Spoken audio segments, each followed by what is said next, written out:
Assalamualaikum warahmatullahi wabarakatuh.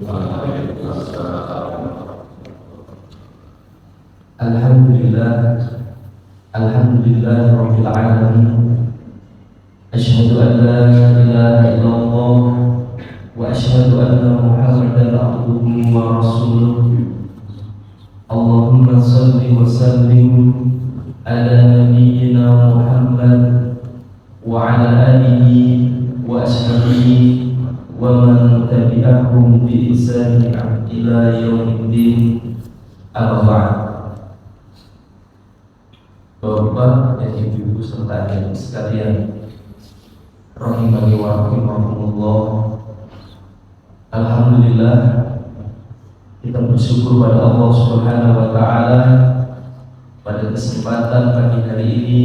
Allah Subhanahu wa taala masih memberikan kita kesempatan untuk melaksanakan sholat subuh berjamaah, yang dimana ini membuktikan dengan izin Allah Subhanahu wa taala kita mengikis sedikit demi sedikit sifat kemunafikan yang mungkin ada di dalam diri kita, dikarenakan kata Rasulullah SAW bahwa sholat yang berat dilaksanakan oleh orang-orang munafik yaitu adalah sholat subuh berjamaah dan sholat isya berjamaah. Maka mudah-mudahan Allah Ta'ala catat amal soleh ini menjadi amal kebaikan di sisi Allah Subhanahu wa taala. Salawat dan salam semoga tercurah kepada junjungan Nabi Allah Muhammad sallallahu alaihi wasallam. Semoga salawat dan salam juga tercurah kepada keluarga beliau, sahabat beliau, dan umat beliau hingga yaumul akhir nanti. Bapak dan ibu serta adik sekalian dirahmati Allah Subhanahu wa taala, sedikit kami akan menyampaikan materi untuk di subuh hari ini, yaitu mukhtasar ataupun ringkasan dari tafsir surat yang sungguh mungkin kita sudah hafal di luar kepala. Surat tersebut yaitu adalah surat Al-Ikhlas. Surat Al-Ikhlas yaitu adalah kategori termasuk di dalam surat Makkiyah. Artinya bahwa surat tersebut turun ketika Rasulullah SAW berada di kota Makkah. Dan yang satunya surat Madaniyah, maka suratnya turun ketika Rasulullah SAW berada di Madinah. Maka surat Al-Ikhlas termasuk di dalam surat Makkiyah. Salah satu ciri dari surat Makkiyah itu biasanya suratnya pendek-pendek. Berbeda surat Madaniyah yang panjang-panjang. Salah satu ciri surat Makkiyah yaitu suratnya pendek-pendek. Dan surat Al-Ikhlas ini termasuk di dalam surat Makkiyah. Asbabun nuzul dari surat Al-Ikhlas ini, yaitu sebab turunnya surat Al-Ikhlas ini, sebagian riwayat menyatakan adalah pertanyaan dari orang-orang kafir Quraisy kepada Rasulullah SAW. Pada saat itu orang-orang kafir Quraisy menanyakan kepada Rasulullah, "Ya Muhammad, sebutkan nasab dari Tuhan." Nah, ini menarik sekali. Kenapa orang-orang kafir Quraisy menanyakan kepada Rasulullah nasab dari Tuhannya Rasulullah SAW? Ternyata bahwa orang-orang kafir Quraisy ini menyembah, yang disembah oleh orang kafir itu rata-rata adalah berhala-berhala seperti Lata, Uzza, dan yang lainnya. Itu tadinya yaitu adalah orang-orang solih sebelumnya, yang artinya bahwa orang-orang soleh tersebut dibuatkan patung yang yaitu adalah seorang manusia yang memiliki nasab. Jadi ketika Rasulullah SAW menyerukan tauhid, menyerukan bahwa Rabb itu adalah Allah Subhanahu wa taala, maka orang-orang kafir Quraisy itu menanyakan pada Rasulullah SAW, "Ya Muhammad, sebutkan nasab dari Tuhan." Maka turunlah surat Al-Ikhlas ini, surat yang Allah turunkan kepada Rasulullah SAW. A'udzu billahi minasyaitonir rajim. Qul, katakanlah, qul huwallahu ahad, katakanlah dialah Allah yang Maha Esa. Kata qul artinya katakanlah ini perintah ditujukan kepada Nabi sallallahu alaihi wasallam. Perintah ini ditujukan kepada Nabi sallallahu alaihi wasallam dan juga kepada umat dari baginda Rasulullah sallallahu alaihi wasallam. Jadi ketika ditanya oleh kafir Quraisy, "Ya Muhammad, sebutkan nasab Tuhanmu," maka Allah jawab melalui surat Al-Ikhlas ini, "Qul, katakanlah Muhammad, dialah Allah yang Maha Esa." Al-Qurtubi mengatakan bahwa qul huwallahu ahad maknanya adalah al-wahid al-wahid, yaitu Maha Esa.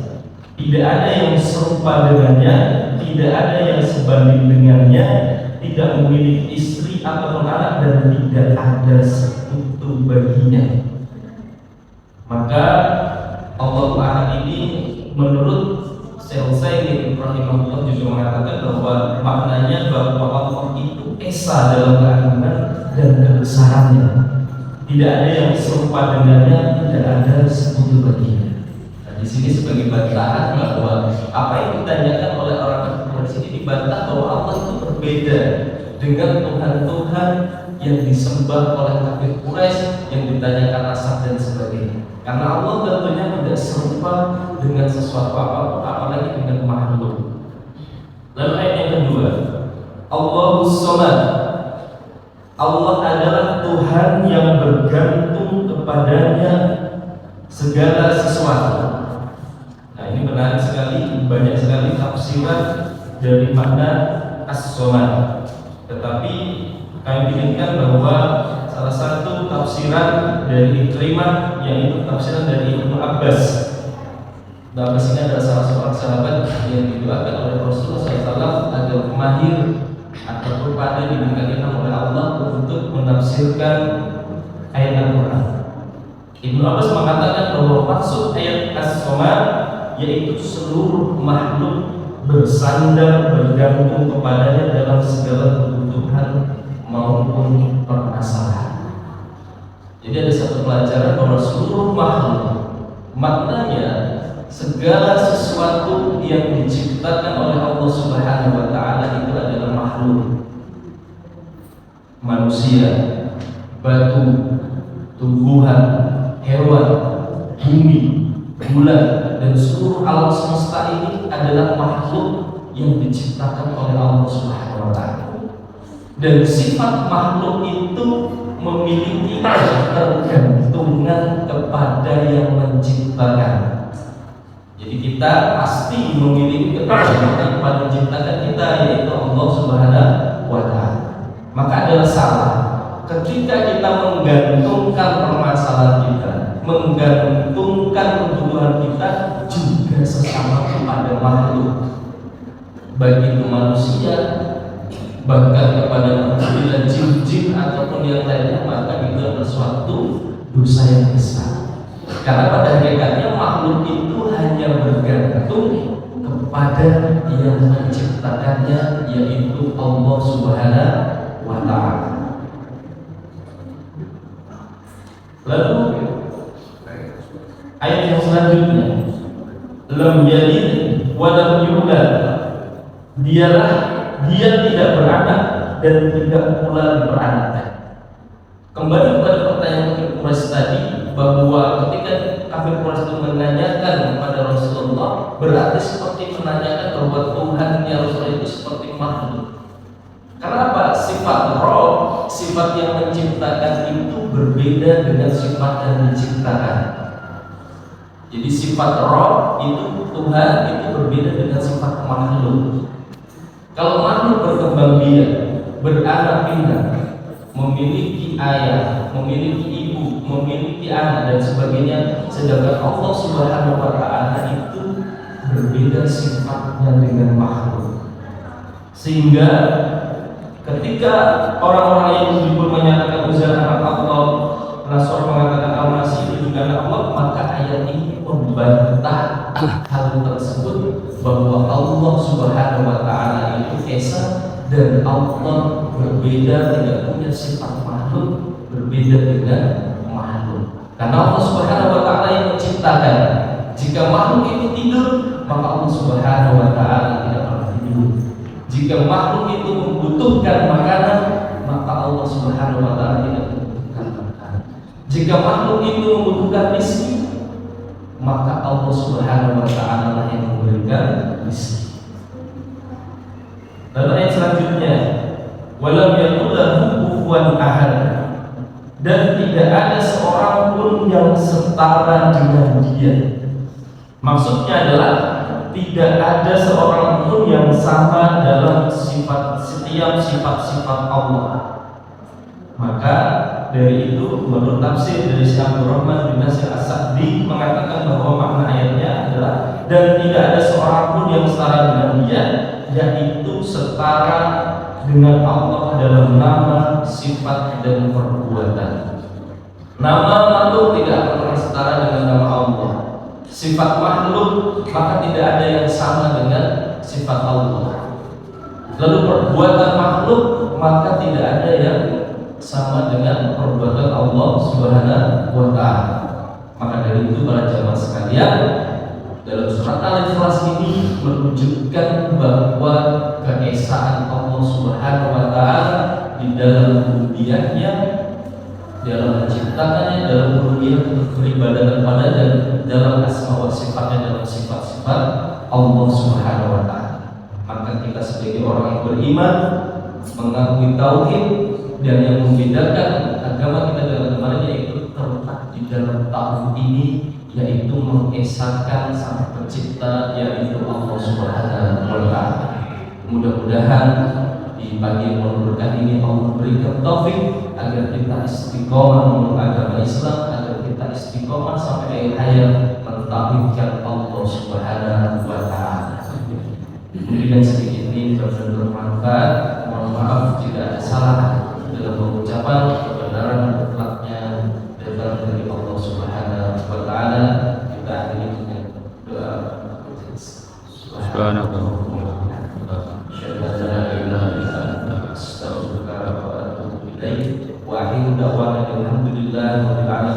Assalamualaikum warahmatullahi wabarakatuh.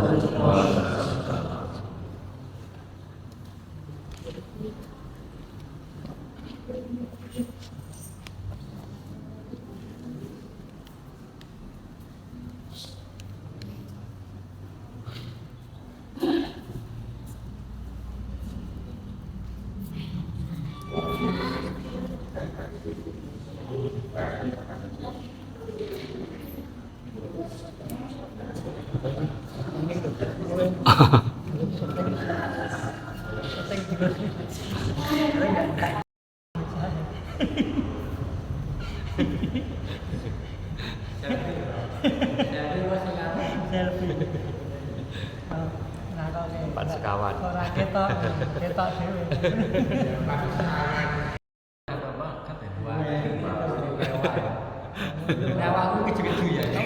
الله ربي والإسلام ديني ومحمدا رسول الله.